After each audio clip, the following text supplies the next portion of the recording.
mi eléyìí tó bá dá aago 6 ọjọ́ Sunday nírọ̀lẹ́ ẹni bá lóògùn ìkà tó lóògùn awo tó jẹ́ àjẹ́ ó pàdé mi lórí fíìdì the Apostolic Primary School ní odò ẹsẹ̀ o sí ìlú àtàjẹ́ mi ò pé àjẹ́ nìkan níjà o àtàjẹ́ àtẹ̀mẹ̀rẹ̀ mo yóò lè rìkọ́ọ̀dù ẹ̀ sórí fóònù bá mi sẹ́dẹ̀ sórí WhatsApp àtàjẹ́ àṣẹ òní sọ̀rọ̀ yìí àtàjẹ́ àtẹ̀mẹ̀rẹ̀ àtàwọ̀ àtògbóní àti awọ́pa gbogbo yín mo pè ń jà ẹ fi ìlú Ìlọrin lẹ̀ kò sí tó dàbí pé kò ní Ọlọ́run nìkan.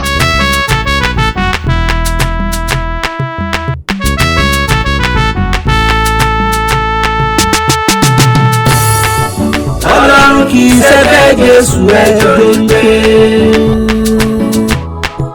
àní Ọlọ́run Kiisegbe Jésù mo ní Ọlọ́run Kiisegbe ànábì Ọlọ́run Kiisegbe Jésù mo ní Ọlọ́run Kiisegbe Ọ̀rúnmìlà ẹgbọ́ Ọlọ́run Kiisegbe Jésù ẹjọ́ ìpè alàgbà wòlíì bàtàrà rẹ jẹ́ gbọ́ kúrakúta lágbẹ̀dẹ wọn ojú lé arọ bí tàkúté bá mẹ́ràn lẹ́sẹ̀ kò lè mú lẹ́sẹ̀ mẹ́rẹ̀ẹ̀rin ọmọdé ilé bó bá fẹ́ níláyà ìyẹn lọ́yẹ ká fẹ́ bí ebi ló máa kọ́ wèrè ló máa kọ́ wèrè lọ́gbọ́n Ọlọ́run Kiisegbe Jésù ẹjọ́ ìpè gbọ́ ọ̀rọ̀ ẹ̀mí ìwádìí lówùrọ̀ ó ké pe Jésù mùsùlùmí jí ó jí lówùrọ̀ ó ké pànàbí ìwàlẹ̀sìn ó ní ìṣẹ̀ṣẹ̀ jí ó ké pé fa ẹ̀ ọlọ́sùn ké pọ̀sùn ó ní Ṣàngó ó ké pé Ṣàngó àwa ìṣẹ̀ṣe a ò pé òrìṣà pòun lọ́lọ́run ẹni bá máa bani lórin jẹ́ kì í ṣe bá a ṣe kọ́ ló ṣe máa gbé ló ṣe máa kọ́ Ọlọ́run Kiisegbe Jésù ẹjọ́ ìgbé gbọ́ ó yẹ ní gbogbo kó dínwó aró kì í ṣe bí àtọ̀ọ́lé wòlíì tó ló challenge oníṣẹ̀ṣe àgbáyé ó challenge oṣó ó challenge ajẹ́ ó ní kí wọ́n pàdé ẹ̀ lórí òkè pé agbára ń bẹ ṣùgbọ́n mo fẹ́ kó rántí Jésù fúnra rẹ̀ ọmọ Mary ó sọ lórí àgbélébù pé bàbá àkókò yìí gbére kọjá lórí mi nígbà tí ogun dé. Ọlọ́run Kiisegbe Jésù ẹjọ́ ìpè. If you are Kerubu or Celestial ìlànà yín ó darapọ̀ mọ́nà ṣẹṣẹ kí ló wá dé ṣebí jẹ́jẹ́ lọ́ka jókòó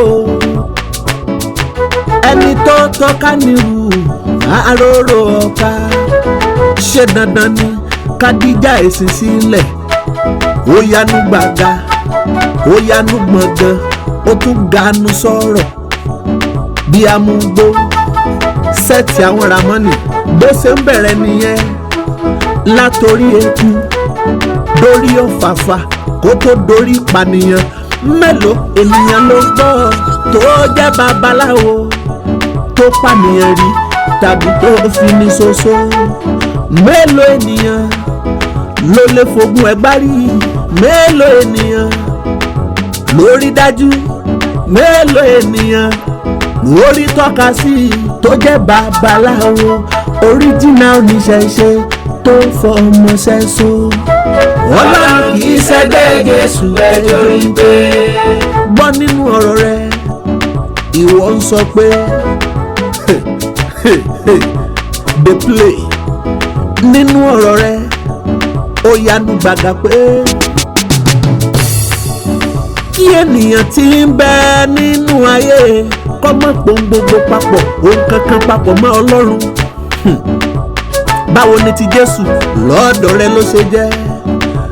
Báwo ni tànábì lọ́dọ̀ mùsùlùmí? Báwo ló ṣe jẹ́? Bí oníṣẹ̀ṣe bó bá pe Ṣàngó, bí oníṣẹ̀ṣe bó bá pe Ọ̀ṣun, bí oníṣẹ̀ṣe bó bá pe Ọbàtálá, bí onítẹ̀ṣe bó bá pe òkè pọ̀rí tó pe Ọ̀rúnmìlà, agbẹ́bọ̀jarun ni wọn kì í sọ Ọlọ́run. There is nothing like small God. Òpònú ènìyàn, ẹni tí ó gbóyìnbó, ẹni tí ó gbédè ló máa ń sọ yẹn fún ayé. Kò sí ti ń jẹ́ small God. Ọlọ́run kékeré, àbórí ń ta yín, àbó ń mú gbaná. Ọlọ́run kì í ṣẹgbẹ́ Jésù ẹjọ́ rí pé. Bàbá gbẹrù bí ọyẹ́, kurukuru ó bókè mọ́lẹ̀, adífáfọ́ba àjàláyé, a kì fún ọba tí ń bẹ ní wàrún. Bí ẹ bá ní ẹjẹ́ àyìnfá, babaláwo á ní ẹjẹ́ àyìn lọ́run. Ṣénú Bíbélì lọ̀rọ̀ yẹn wà? Ṣé bínú Ifá ni? Ọlọ́run kì í ṣẹgbẹ́, Ọlọ́run kì í ṣẹgbẹ́, Ọlọ́run kì í ṣẹgbẹ́ Jésù ẹjọ́ rí pé.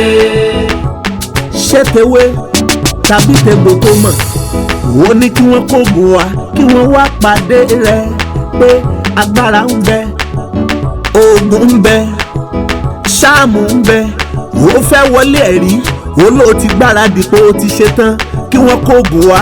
Àtẹ̀gbá, àtòǹkà àti òǹdè, ó ní kí wọ́n gbé agbára wá. Ó ké sí oṣó, ó ké sí àjẹ́, ó ké sí ọkùnrin, ó ké sóbìnrin, ó ké sáwọn ògbóni, ó ké sí gbogbo ènìyàn. Ó ní kí gbogbo wọn kí wọ́n wá. Ṣé ogun ilé bàbá rẹ̀ ṣé ó ti ṣẹ́? Ogun ilé ìyá rẹ̀ ṣé ó ti ṣẹ́?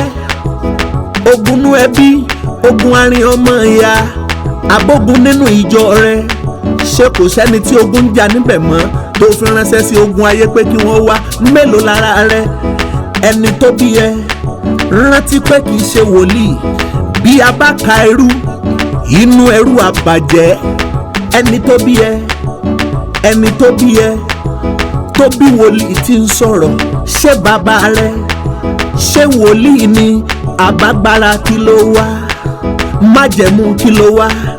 Òkìkí kí ló ní? Ogun wo ló ti ṣẹ́? Wòlíì.